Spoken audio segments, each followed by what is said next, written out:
ក្នុងលោកនេះមានរឿងជាច្រើនណាស់ដែលយើងនឹកស្មានមិនដល់រឿងខ្លះដែលកើតមានហើយរឿងខ្លះដែលមិនទាន់កើតមានព្រោះថាឆាកជីវិតនៃមនុស្សម្នាក់នេះថ្ងៃនេះនិងថ្ងៃស្អែកយើងមើលមិនឃើញទេយើងមិនដឹងថាមានរឿងអ្វីកើតឡើងដល់ខ្លួនឡើយប៉ុន្តែថារឿងរ៉ាវទាំងឡាយមានច្រើនតែបើសរុបដោយខ្លីមកមានតែពីរប៉ុណ្ណោះគឺរឿងល្អមួយនិងរឿងអាក្រក់មួយក្នុងលោកនេះគ្មានបុគ្គលណាម្នាក់ដែលអាចគេចផុតពីរឿងទាំងពីរនេះបានឡើយ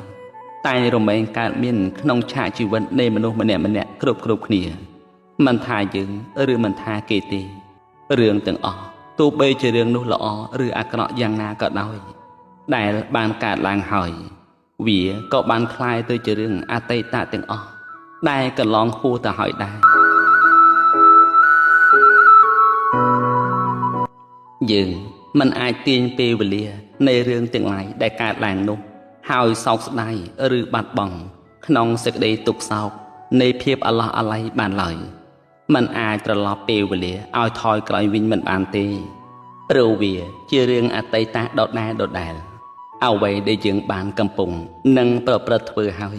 ក្នុងរឿងដែលកន្លងហួសទៅហើយនោះយើងមិនអាចយករឿងនោះឲ្យកើតឡើងសារជាថ្មីម្ដងទៀតមិនបានទេព្រោះវាជារឿងដែលកើតឡើងធ្វើហើយ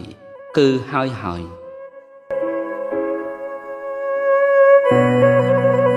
កុំថាឡើយចំពោះមនុស្សតាមពិតទៅវត្ថុនានាដែលយើងបានរចនានិងកំពុងធ្វើហើយក៏មិនអាចคล้ายជារបស់ថ្មីដែលរហូតនោះទេពេលវេលាកាន់តែច្រើនវត្ថុនោះក៏កាន់តែចាស់វាមិនខុសពីមនុស្សដែលកំពុងដើរផ្លូវកាន់ទៅវែងឆ្ងាយឯធម្មជាតិទាំងឡាយ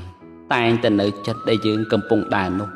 កាលណាបើយើងដើរឃ្លាតឆ្ងាយទៅធម្មជាតិនោះក៏តែងតែឆ្ងាយពីខ្លួនយើងជាដរាបដែរ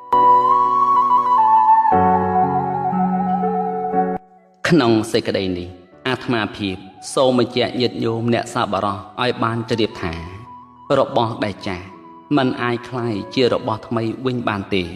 យ៉ាងណាមិញរឿងរ៉ាវដែលកន្លងហួសទៅហើយ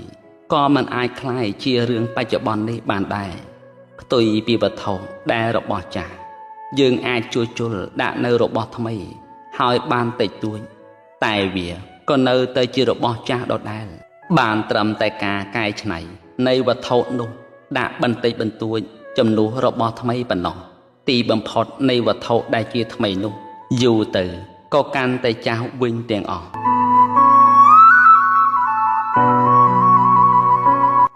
វត្ថុទាំងអស់នោះបើធ្វើខុសតិចតួចយើងអាចកែបានតែបើខុសទាំងស្រុងនោះมันអាចកែឲ្យបានល្អប្រសើរដោយរបស់ដែលថ្មីនោះបានទេព្រោះយើងដាក់នៅរបស់ថ្មីមកចំនួនវាក៏នៅតែជារបស់ចាស់ដដែលយ៉ាងណាមិញមនុស្សម្នាក់យើងគ្រប់គ្នាมันអាចបំភាន់នៅសច្ចភាពពិតប្រាកដពីរឿងនៅក្នុងជីវិតនេះបានឡើយអស់លោកអ្នកសាទសពបរោះទាំងឡាយជាអ្នកស្ដាប់ហើយដើម្បីជៀសវាងក្នុងរឿងរ៉ាវទាំងឡាយកុំឲ្យស្ដាយក្រោយព្រោះតែការប្រមាថនៃភាពធ្វេសប្រហែសរបស់ខ្លួននោះរឿងដែលកន្លងហួសទៅហើយនោះឲ្យវាហួសទៅចោះយើងមិនអាចយំរៀបរាប់កន្ទុកន្ទិញសោកស្ដាយអាឡោះអាល័យចំពោះរឿងដែលបានកើតហើយឲ្យកើតវាឡើងចំពោះរឿងថ្មីវិញមិនបានទេលោកអ្នកទាំងឡាយអ្វីដែលគួរជៀសវាងបានជៀសវាងទៅសូមកុំយកចិត្តទុកដាក់នៅរឿងដែលកន្លងជាអតីតហួសទៅហើយនោះឲ្យដុតរោរៀលក្តៅខ្លោចផ្សាខ្លួនឯងរកសេចក្តីសុខដាក់ខ្លួនមិនបានចូលលោកអ្នកកុំព្រមធ្វើជាទាសានៃរឿងអតីតកាលឲ្យសោះមកញោមញីក្តីខ្ញាំនិងកុំអង្គុយជាមួយនឹងរឿងអតីតកាលដោយចិត្តសៅហ្មងនោះព្រោះថារឿងទាំងនោះវាមិនល្អសម្រាប់ខ្លួនឯងទេវាគឺជារឿងទរណកម្មដាក់មកលើខ្លួនឯងបើរឿងនោះវាកន្លងហួសទៅហើយឲ្យកន្លងហួសទៅចោះសូមលោកអ្នក ទុកពេលវេលាសម្រាប់ខ្លួនឯងឲ្យបានច្រើនឲ្យសេចក្តីសុខដល់ខ្លួនឯងឲ្យបានច្រើនព្រោះថាលោកអ្នកកាលណាបើមានជីវិតរស់នៅលោកអ្នកអាចនឹងព្យាយាមតស៊ូគ្រប់ឧបសគ្គទាំងឡាយដើម្បីជំនះនៅរឿងអាក្រក់ទាំងឡាយនោះកុំឲ្យកើតឡើងជាថ្មីម្ដងទៀត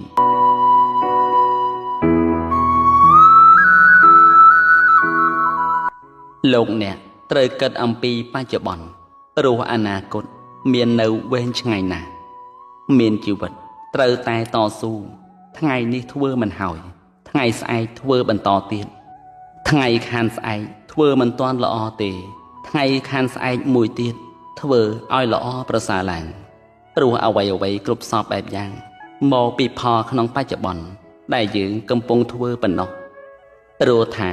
ជោគជតានៃរាសីក្នុងជីវិតយើងនេះយើងជាអ្នកកំណត់ដោយខ្លួនឯង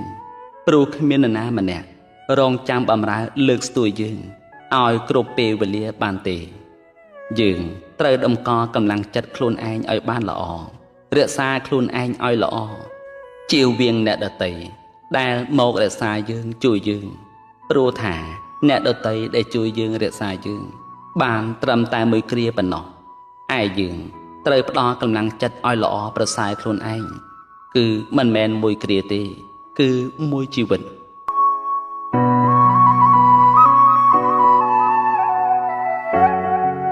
ជីវិតយើងមានយើងក៏អាចរស់ក្នុងโลกនេះបានឃើញទេសភាពដ៏ស្រស់ត្រកាលនិងមានសេចក្តីសុខដល់ខ្លួនឯងផងដែរសូមផ្ដាំជីវិតរបស់លោកអ្នកសាជាថ្មីហើយបន្តដំណើរទៅមុខទៀត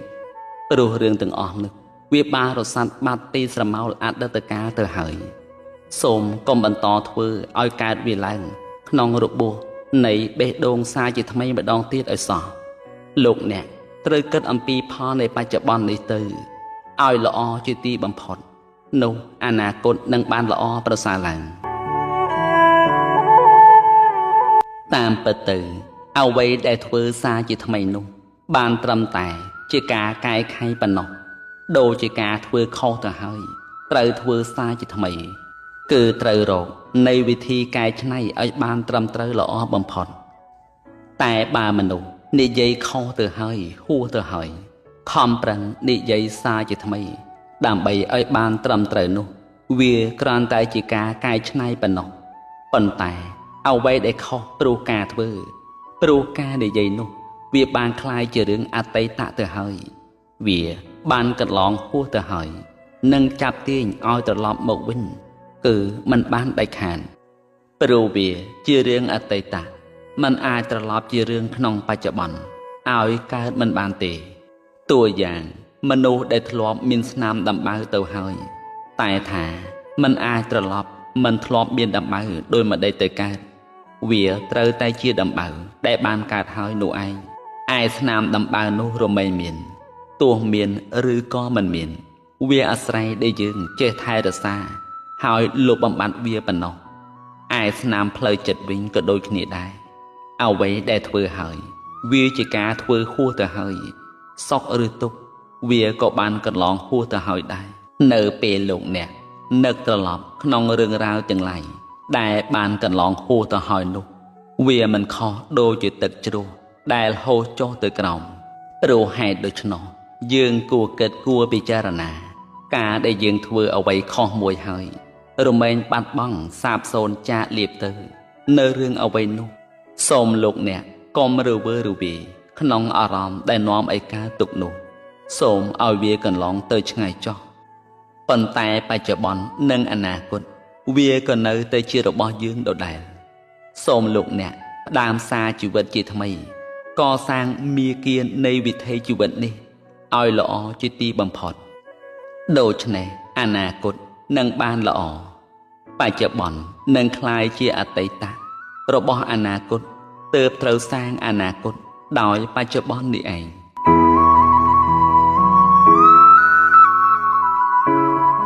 មនុស្សខ្លះ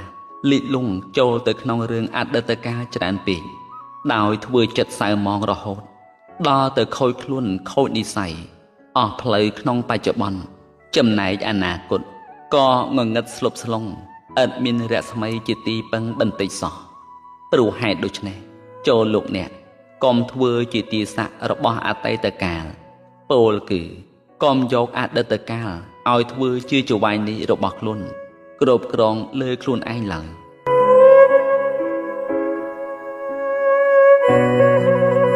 នៅក្នុងព្រះពុទ្ធសាសនាព្រះអង្គទ្រង់បានទូន្មានថាកិលេសជាតិណាដែលមានអារម្មណ៍ជាអតីតកិលេសជាតិនោះចូលរីងស្ងួតទៅកង្វល់ក្នុងអនាគតចូលក៏មានដល់អ្នកឡើយព្រោះថាបើលោកអ្នកមិនប្រកាន់ខណ្ឌក្នុងបច្ចុប្បន្ននេះទេគឺថាមិនប្រកាន់ខ្លួនក្នុងពេលបច្ចុប្បន្ននេះអ្នកនឹងជាបុគ្គលស្ងប់រងាប់ហើយត្រាច់ទៅមិនខ្វល់ខ្វាយក្នុងអនាគតមិនសោកសៅចំពោះរឿងអតីតជាអ្នកឃើញស្ងាត់ចាកសូន្យចាកសត្វសង្ខារក្នុងផាសៈតាមទ្វារទាំង6យ៉ាងនេះឥតមាននរណានាំទៅដោយការយល់ខុសឡើយ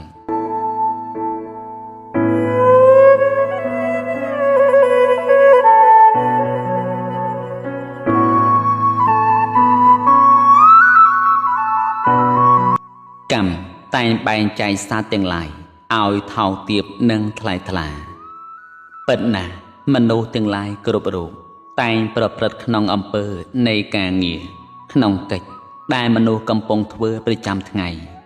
ឲ្យកើតជាចលនាក្នុងវត្ថុផ្សេងៗបានធ្វើឲ្យកើតវាឡើង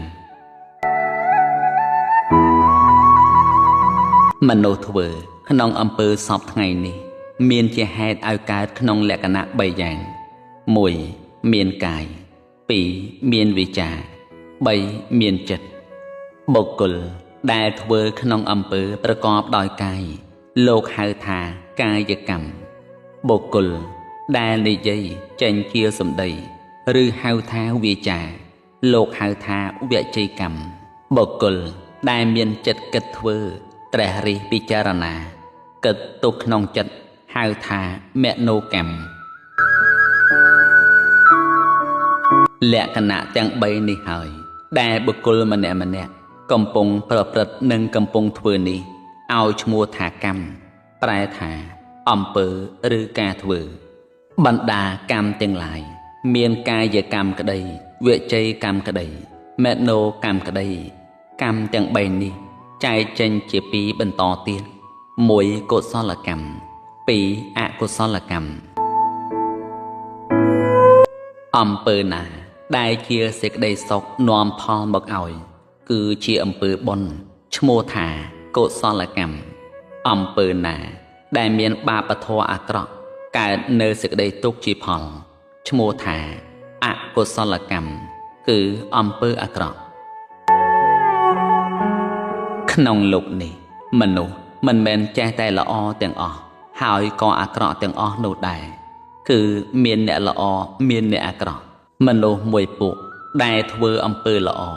មនុស្សនោះមានចិត្តភ័យខ្លាចក្នុងអំពើបាបតែងមានសេចក្តីខ្មាស់បាបក្នុងការប្រព្រឹត្តនៃអំពើអាក្រក់ម្ល៉េះហើយតែងញ៉ាំងអំពើល្អនេះឲ្យកើតឡើងដោយកម្មសុចរិតគឺការប្រព្រឹត្តល្អដោយកាយមានកាយកម្មប្រកបដោយកាយសុចរិតទៀងត្រង់រស់នៅមិនបានទៅបៀតបៀនជីវិតសត្វដទៃឡើយសូម្បីដៃជើងរបស់ពួកគេក៏មិនយកទៅប្រហារដោយគ្រឿងអាជ្ញាធ្វើឲ្យគេផិតភ័យអស់នៅក្នុងជីវិតរបស់ខ្លួនគេឡើយហើយពិចារណាអំពីសេចក្តីសុខនៃជីវិតរបស់គេវាមិនខុសពីសេចក្តីប្រាថ្នានៃជីវិតរបស់ខ្លួនដែរគេក៏ចង់រស់យើងក៏ចង់រស់គេចង់បានសុខយើងក៏ចង់បានសុខដូចគ្នាការរស់នៅក្នុងពិភពលោកយើងនេះ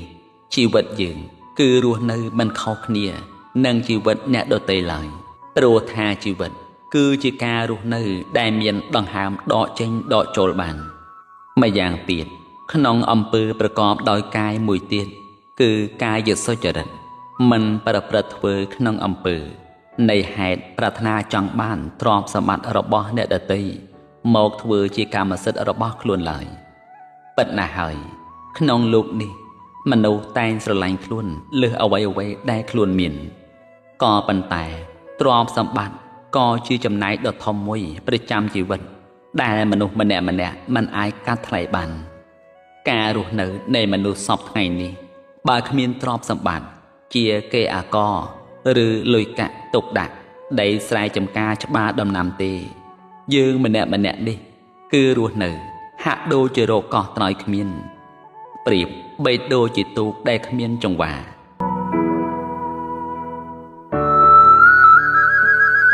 ពិតណាស់ហើយយើងរស់នៅសពថ្ងៃនេះ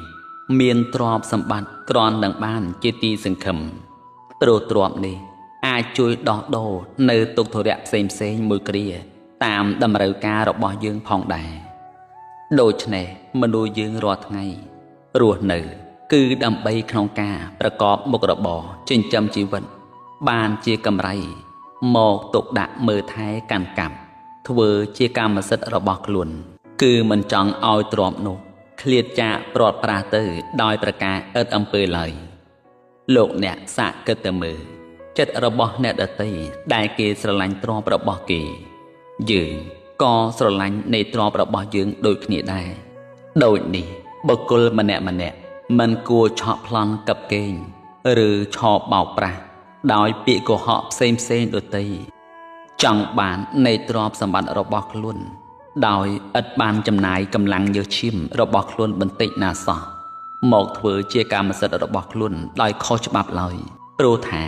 ទ្រព្យណាដែលគេមិនបានឲ្យដោយកាយឬវាចាដោយចិត្តនោះអំពើនោះគឺជាអំពើមានទោសថ្ងៃនេះបើអ្នកដទៃមិនដឹងថ្ងៃក្រោយអ្នកដទៃមកជាដឹងដូច្នេះហើយការធ្វើអ្វីដោយខុសច្បាប់ចង់បានប្រាថ្នានៃទ្រព្យសម្បត្តិរបស់អ្នកដទៃដោយការបោកប្រាស់ហួសហេតុពេកក៏ធ្វើឲ្យមនុស្សនោះមានសេចក្តីអន្តរាយទាំងក្នុងប្រយោជន៍នៃបច្ចុប្បន្ននិងប្រយោជន៍ក្នុងបរលោកផងដែរ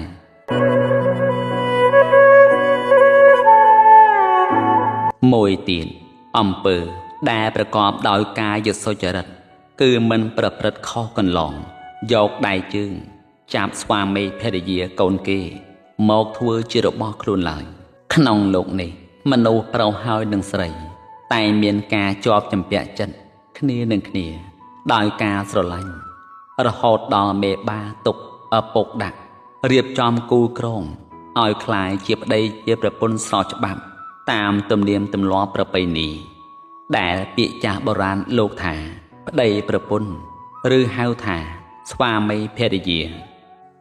សាទវោអស់លោកអ្នកសាទសពបរោះទាំងឡាយលោកអ្នកជ្រាបហើយថាចំណងដៃដែលឪពុកម្ដាយបានរៀបចំទុកដាក់នោះវាជាគ្រឿងសម្គាល់ឲ្យឃើញថាជីវិតប្តីប្រពន្ធនេះគឺជាជីវិតរួមសុខជីវិតរួមទុក្ខជាមួយនឹងគ្នាមើលថែរក្សាគ្នាទៅវិញទៅមកហើយមិនត្រូវមានចិត្តផិតក្បត់គ្នានឹងគ្នាទៅលបលួចសាហាយស្មន់ប្រុសដទៃស្រីដទៃដោយការដែលខ្លួននៅលីវនោះទេជីវិតប្តីប្រពន្ធនេះណាត្រូវបំពេញក្នុងភាពស្មោះត្រង់ឲ្យបានល្អប្រសើរបំផុតគឺឲ្យគុណតម្លៃគ្នាទៅវិញទៅមកបើអ្នកណាហើយយកដៃឬជើងទៅប៉ះពាល់លើសិទ្ធិអ្នកដទៃដោយក្តីត្រេកអរក្នុងកាមអ្នកនោះឈ្មោះថាខុសច្បាប់ហើយគឺការប្រព្រឹត្តនៅមេធនធម្មខុសទាំងច្បាប់រដ្ឋនិងច្បាប់ចាស់ទុំហើយដាច់សិក្ខាបទទី3នៃព្រះពុទ្ធជាម្ចាស់ដែលព្រះអង្គទ្រង់ត្រាស់សម្ដែងថាខុសកាមេគឺការប្រព្រឹត្តខុសក្នុងកាមធម្មតាទេចិត្តបរោះនិងស្ត្រីដែលមានក្តីស្រឡាញ់គ្នាទៅវិញទៅមកបើអ្នកណាហើយយកដៃឬជើងទៅប៉ះពាល់លើអ្នកដទៃដោយក្តីត្រេកអរក្នុងកាមអ្នកនោះឈ្មោះថាខុសច្បាប់ហើយគឺខុសទាំងច្បាប់រដ្ឋនិងច្បាប់ចាស់ទុំនិងច្បាប់ព្រះពុទ្ធសាសនាដាច់សិក្ខាបទទី3ឈ្មោះថាកាមេគឺការប្រព្រឹត្តខុសក្នុងកាម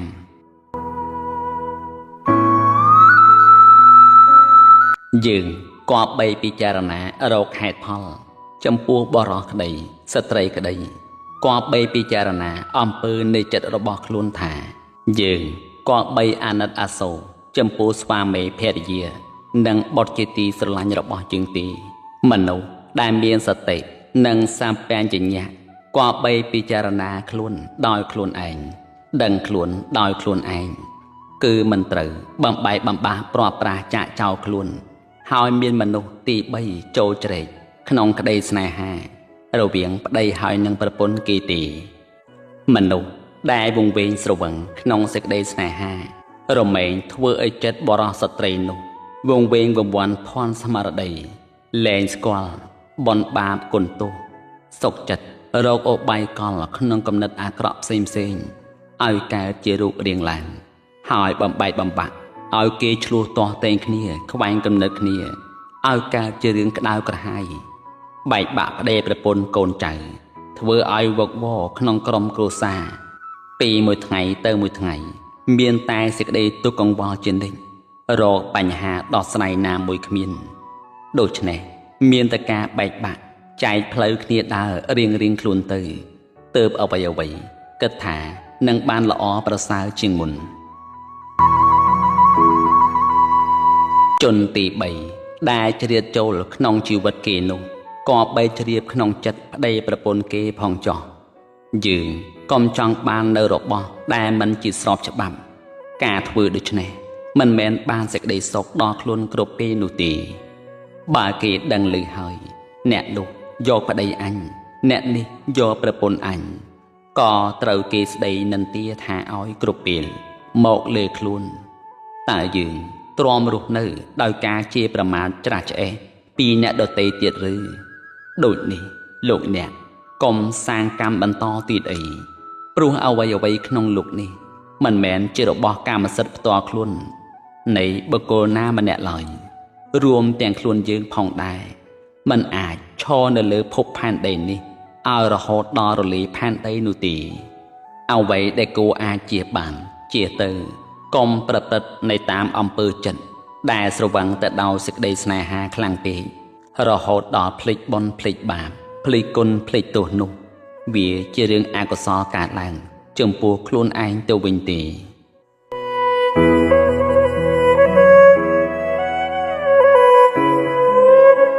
ក្នុងកុសលកម្មមួយទៀត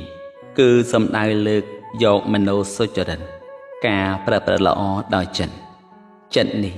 យើងមិនអាចមើលឃើញអ្នកដទៃដូចជាវត្ថុខាងក្រៅបានឡើយព្រោះថាចិត្តនេះជាប្រធាននៃតួខ្លួនចិត្តនៅក្នុងហត្ថយៈនៃបេះដូងរបស់មនុស្សគ្រប់គ្នាចិត្តដែលល្អមិនបានមានកំណត់រោគមធ្យោបាយគុំគួនព្យាបាលឬចង់ឃើញអ្នកដទៃវិនាសដោយសារតែខ្លួនក្នុងប្រការណាមួយឡើយបណ្ដាសុចរិតការប្រព្រឹត្តល្អដោយកាយក្តីដោយវិចារក្តី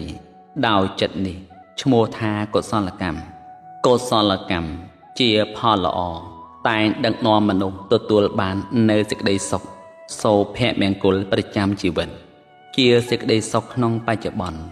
និងសុខទៅក្នុងបរលោកដទៃផងដែរសរុបសេចក្តីមកកម្មនេះតែងឲ្យផលមានមែនពិតដូចជាយើងដែលមិនបានសម្លាប់រង្គាលជីវិតឬបៀតបៀនជីវិតសត្វដទៃយើងដឹងហើយថាជីវិតនេះកើតមកជាមិនផុតពីសេចក្តីស្លាប់ពុំរួចក៏ប៉ុន្តែបើយើងរក្សាជីវិតអ្នកដទៃសង្គ្រោះជីវិតអ្នកដទៃមិនបៀតបៀនសម្លាប់សត្វដទៃក៏ធ្វើឲ្យយើងបានសេចក្តីសុខរមែងបានផលមកវិញគឺធ្វើឲ្យយើងមានអាយុវែងជារៀងរហូត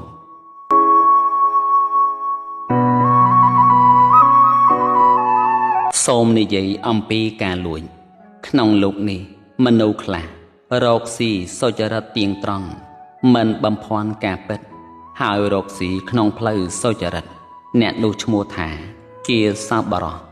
តែងជួយឧស្សាហ៍ឬសង្គ្រោះអ្នកដែលទីទាល់ក្រជាងខ្លួន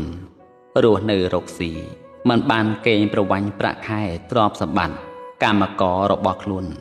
ហើយមានរង្វាន់លើកទឹកចិត្តប្រចាំឆ្នាំទៀតផងពេលដែលអ្នកខ្វះខាតនោះយើងជាចៅហ្វាយនេះត្រូវមិនមើលភ្នែកដោយមិនយកចិត្តទុកដាក់ឡើយគឺត្រូវចេះជួយឈឺឆ្អាលយកចិត្តទុកដាក់ដោយមិនបានគិតពីផលប្រយោជន៍ខ្លួនឲ្យលើសពីការដែលលោភលន់ចង់បានហួសហេតុនោះទេរួមកម្មករក្តីណាម្នាក់ ដែលនៅក្រោមអវាទត្រូវខ្ចីប្រកាសមិនគិតពីថ្លៃសេវាប្រការនោះទេព្រោះថាការលបលន់ហួសប្រមាណមិនគិតពីប្រយោជន៍អ្នកដទៃផង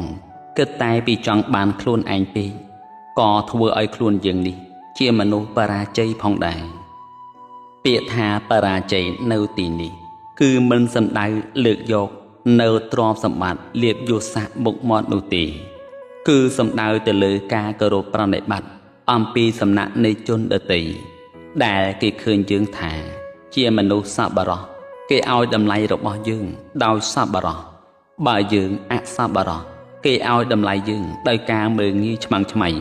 មិនគោរពប្រណិប័តយើងដោយយើងជាមនុស្សអសប្បុរសគឺមិនយល់អំពីបុណ្យនិងបាបប៉ុន្មាននោះទេក៏តែប្រមូលគៀងគរក្នុងទ្រព្យរបស់ខ្លួនធ្វើយ៉ាងណាឲ្យបានតែខ្លួនឯងប្រសើរឲ្យប្រសើរលើសលប់ក្រៃលែងជាងអ្នកដទៃផងនោះជនជាអ្នកអសប្បុរសធ្វើអ្វីគឺគិតចង់បានកັບកេងចំណេញជ្រុលជ្រូហួសហេតុប្រមាណឲ្យតែបានឱកាសខ្លួននោះសប្បាយចិត្តលើកំណត់ទុកអ្នកដទៃដែលទុនទាបជាងខ្លួនក្នុងអំពើនៃការលួចទ្រព្យសម្បត្តិរបស់អ្នកដទៃនេះមិនមែនសំដៅទៅលើការឆក់ប្លន់គំរាមកំហែងតែម្យ៉ាងនោះទេជីវិតដោយការលួចទ្រព្យតែម្យ៉ាងនោះគឺសំដៅដល់បុគ្គលអ្នករកស៊ីកັບកេងជួញដូរឆោឱកាសទាក់ទាញរកផលប្រយោជន៍ខ្លួនជាធំដូច្នេះបុគ្គលនោះឈ្មោះថាការលួចដែរព្រោះអំពើណាដែលកັບកេងលុយកាក់ពីអ្នកដទៃច្រើនពេកហើយមិនយោគយល់ឈ្មោះថាការលួចដោយកំបាំងមុខម្យ៉ាងទៀតលោកអ្នកសប្បុរសរមែងមិនឃើញនៅទ្រព្យអ្នកដទៃជាធំជាងទ្រព្យរបស់ខ្លួនឡើយអ្នកនោះហើយទៅណាមកណាមានអំណាចដេកចាស់ចេស្តាគឺគេគោរពកោតខ្លាចហើយរមែងបានសេចក្តីសុខព្រោះតែទ្រព្យនោះផងដែរដែលមនុស្សនោះចេះបែងចែកដោយឡែកឲ្យច្បាស់លាស់ហើយធ្វើឲ្យកើតជាសេចក្តីសុខតែងបានផលមកវិញគឺមិនសាបសូន្យចាស់លៀបឡើយនិយាយឲ្យចំទៅបុគ្គលអ្នកសប្បុរសនេះបើមានទ្រព្យសម្បត្តិគេតែងជួយរក្សាមើលថែបើមនុស្សមិនមើលឃើញទេមានទេវតាជាអ្នកមើលឃើញបុគ្គលណាជាអ្នកមិនភូតកុហកបោកប្រាស់ទ្រព្យសម្បត្តិលោភលន់ទ្រព្យសម្បត្តិអ្នកដទៃមកធ្វើជារបស់ខ្លួនបុគ្គលនោះរមែងទទួលបានផលមកវិញគឺអ្នកបរិបូរដោយទ្រព្យដ៏បរិសុទ្ធនៅក្នុងជីវិតរបស់ខ្លួន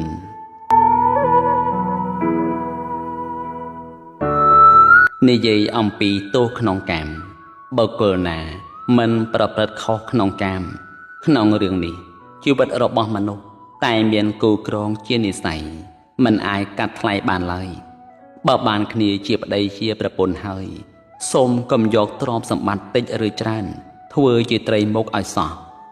ព្រោះថាប្តីប្រពន្ធខ្លះយកគ្នាជាប្តីជាប្រពន្ធហើយគិតតែពីឆ្លោះប្រកែកតតាំងថាទ្រព្យឯងនេះតិចទ្រព្យអញនោះច្រើនទ្រព្យអញនោះតិចទ្រព្យឯងនេះច្រើនម្ល៉េះហើយសេចក្តីសុខនេះនឹងកើតឡើងមានមកពីណាបើយើងយកទ្រព្យធ្វើជាត្រីមុខហើយម្នាក់នេះសុទ្ធតែពាក់មុខខ្លាដាក់គ្នាទៅវិញទៅមកនោះតើសេចក្តីសុខនោះនឹងមានកើតមកអំពីណាបើបានជានិស្ស័យខ្លាយជាប្តីប្រពន្ធនឹងគ្នាទៅហើយខំប្រឹងរកស៊ីទៅបើការងារនោះពុំសូវប្រសើរទេធ្វើឲ្យប្រសើរឡើងហើយយើងនេះខំប្រឹងព្យាយាមឧស្សាហ៍យកចិត្តទុកដាក់មើលថែរក្សាទ្រព្យសម្បត្តិដែលបានមកកុំឲ្យបាត់បង់ទៅដោយប្រការដទៃត្រូវចេះគោរពនិងឲ្យតម្លៃគ្នានឹងគ្នារវាងប្តីហើយនិងប្រពន្ធគឺរមែងធ្វើឲ្យសេចក្តីសុខសុភមង្គលកើតមានដល់ក្រុមគ្រួសារចាំទុកណាសេចក្តីសុខនេះមិនមែនកើតឡើងព្រោះតែទ្រព្យឬការគោរពគ្នាតែម្យ៉ាងប៉ុណ្ណោះទេវាអាស្រ័យទៅលើការមិនផិតក្បត់ចិត្តគ្នាទៅវិញទៅមក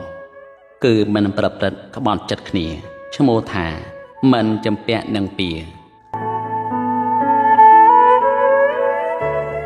ចំពោះផលនៃមនោសុចរិត គឺសំដៅទៅលើវាចាមានវាចាច្រើនប្រភេទណាស់ដែលលោកអ្នកកំពុងតែនិយាយខ្លះមានវាចាលីមុខខ្លះមានវាចាផ្កាខ្លះមានវាចាផ្អែមដូចទឹកឃ្មុំ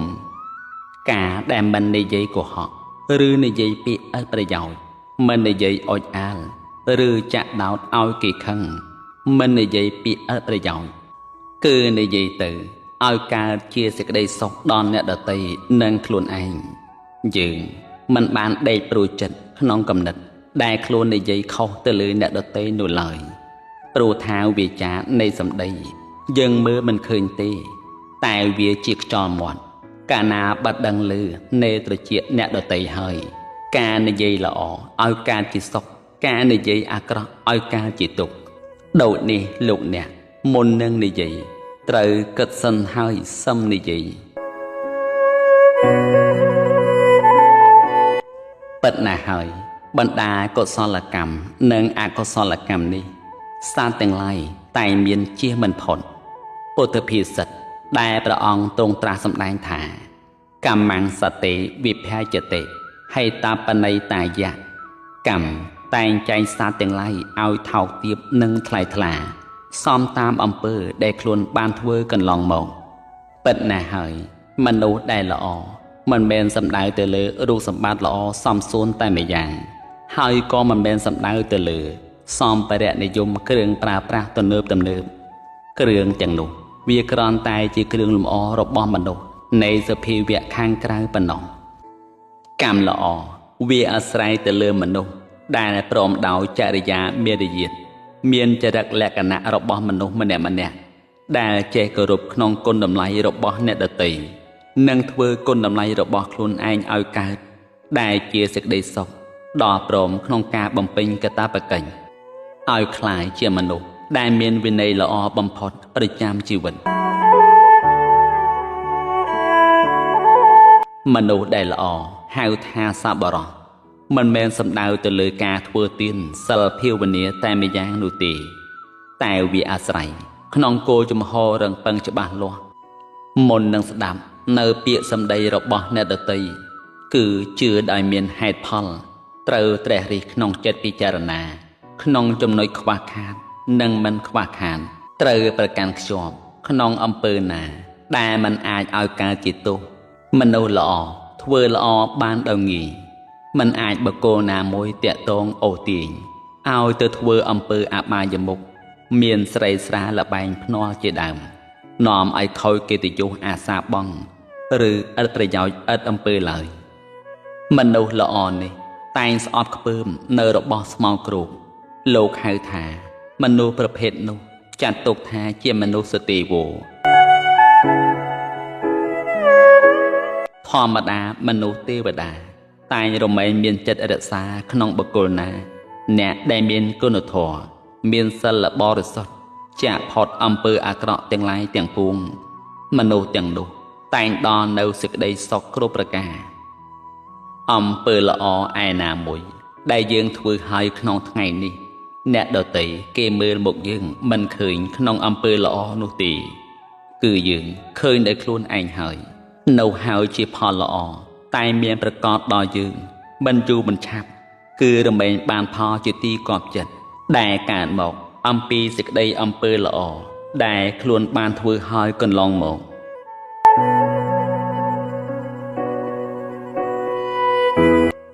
ឯចំពោះមនុស្សអាក្រក់វិញលោកប្រៀបបាននឹងមនុស្សមួយប្រភេទដែលមានឈ្មោះថាមនុស្សតិរិឆានោមនុស្សមានចិត្តដេរិឆានគឺបានដល់ចិត្តអាក្រក់ស្មើនឹងសត្វដេរិឆានព្រោះសត្វនេះមិនបានផ្ដល់គុណតម្លៃអ្នកដទៃដែលគេខំជួយខ្លួនឡើយជួយហើយឲ្យការជាទុក្ខទោសដល់អ្នកដែលជួយវិញមិនស្គាល់គុណមិនស្គាល់បុណ្យបាបធ្វើយ៉ាងកោក្លឿនអំពីសំណាក់នៃជនដទៃហើយថែមទាំងបានចិត្តថាគ្មានអ្វីប្រសើរជាងអញគ្មានអ្វីធំជាងអញទេនិយាយអំពីចំពោះមនុស្សអាក្រក់គឺធ្វើល្អបានដោយលំបាកប៉ុនពេកបើទោះបីគៀងកប្រមូលឲ្យធ្វើក្នុងអំពើបុណ្យយ៉ាងណាក៏ដោយក៏នៅតែមានគំនិតអាក្រក់ជានិច្ចមិនខ្ចីគិតពីរឿងផលបុណ្យបាបនោះទេ ព្រោះខ្លួនខ្វះសទ្ធាក្នុងការជឿនៅអំពើកុសលកម្មនិងអកុសលកម្មទាំងឡាយថាការធ្វើកុសលនិងអកុសលនេះគ្មានកម្មឲ្យផលមកដល់ខ្លួនឡើយការអូសទាញមនុស្សអាក្រក់ឲ្យធ្វើអំពើល្អបានដោយលំបាពុនពេកដោយគេយកប្រឡាឫស្សីអូសបញ្ច្រាសចុងអញ្ចឹងមនុស្សអាក្រក់នេះធ្វើអ្វីនិយាយអ្វីគិតអ្វីសុទ្ធតែក្នុងអំពើអាក្រក់ទាំងអស់គ្មានខ្លាចអំពើបាបឬខ្មាស់បាបបន្តិចណាសោះឡើយក្នុងពេលប្រកបមុខរបររកស៊ីឲ្យស្ថិតនៅក្នុងអំពើល្អមិនសូវពូកែទេពូកែតែពីខាងរឿងកុហកមកប្រាគេព្រោះការរកស៊ីដោយផ្លូវនៃទុច្ចរិតទៀងត្រង់មិនសូវចំណេញដូច្នេះហើយបានជារកស៊ីក្នុងអំពើឆបោកទើបប្រសើរជាង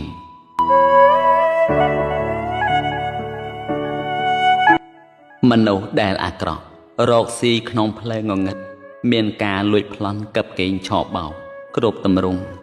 តើសម្លឹងមើលទៅមនុស្សដែលរកស៊ីក្នុងផ្លូវទុច្ចរិតបានមកមិនឲ្យឃើញថាមានបានដូចម្ដេចនោះមនុស្សដែលអាក្រក់តែមានចិត្តជាប់ស្អិតដោយកាយដោយវាចាអាក្រក់ទៅមិនងាយនឹងកែប្រែបានឡើយសាធុវោអស់លោកអ្នកសាទសពអរោះទាំងឡាយជាអ្នកស្ដាប់ក្នុងរឿងនេះកម្មទាំងឡាយណាដែលសត្វបុគ្គលធ្វើកន្លងមកកម្មល្អនិងកម្មអាក្រក់នោះកម្មរមែងជាប់ទៅតាមខ្លួនដូចជាដាននៃកង់រទេះតែងជាប់ភក់ទៅយ៉ាងដូច្នោះឬដូចជាស្រមោលអន្តោទៅតាមប្រាណដោយលោកពោលថាកម្មជាពូជកម្មជាផៅពងមួយទៀតការជឿកម្មនិងផលរបស់កម្មគឺជឿថាកម្មល្អនឹងឲ្យផលល្អកម្មអាក្រក់នឹងឲ្យផលអាក្រក់សេចក្តីល្អអាក្រក់សុខនិងទុក្ខចម្រើននិងវិនាសស្រេចហើយតែនឹងកម្មរបស់ខ្លួនដែលបានធ្វើកន្លងមកឥតមានអ្វីមួយអាចជួយឲ្យកន្លងផុតអំពីបាបកម្មនិងផលរបស់កម្មបានឡើយដូចជាព្រះសម្ពុទ្ធទ្រង់ត្រាស់ថាអត្តណោវកតាំងបាបាំងអត្តានੰសង្កិលេសតេអត្តនាអកតាំងបាបាំងអត្តនានៈវិសុជតេសុទ្ធិអសុទ្ធិបច្ចតាំងនេញោអញ្ញੰវិសោធយេអំពើអាក្រក់ដែលខ្លួនឯងធ្វើហើយនឹងសៅមងចំពោះខ្លួនឯងអំពើអាក្រក់ដែលខ្លួនមិនបានធ្វើនឹងបរិសុទ្ធចំពោះខ្លួនសេចក្តីបរិសុទ្ធនិងមិនបរិសុទ្ធស្រេចលើខ្លួនបុគ្គលដទៃមិនអាចធ្វើឲ្យអ្នកដទៃឲ្យបរិសុទ្ធបានទេក្នុងគោលគំនិតនេះមនុស្សយើងត្រូវមានសទ្ធាជឿដែលហេតុនិងផលរបស់កម្មសទ្ធាក្រៅពីនេះដែលប្រាចាកហេតុផលមិនហៅថាសទ្ធាទេការសិក្សាក្នុងផ្លូវជីវិតនេះមានផ្លូវធម៌ផងនិងផ្លូវលោកផងផ្លូវលោកគឺសំដៅយកវិជ្ជាផ្សេងមានរៀនអក្សរតួលេខគណិតសាស្ត្រជាដើមឯវិជ្ជាក្នុងផ្លូវព្រះពុទ្ធសាសនា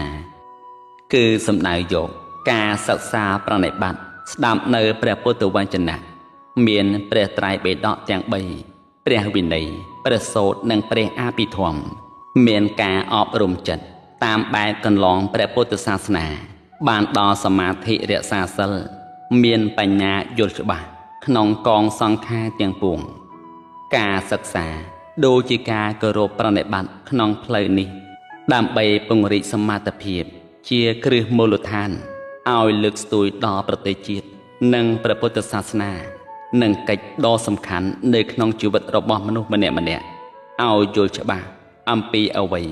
ដែលជាកម្មរបស់ខ្លួនដែលអ្នកបានសាងហើយនិងបានទទួលយ៉ាងនោះ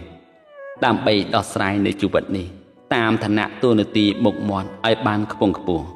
ដូចនេះលោកអ្នកត្រូវផ្ដល់សេចក្តីសុខឲ្យខ្លួនឯងនិងអ្នកដទៃ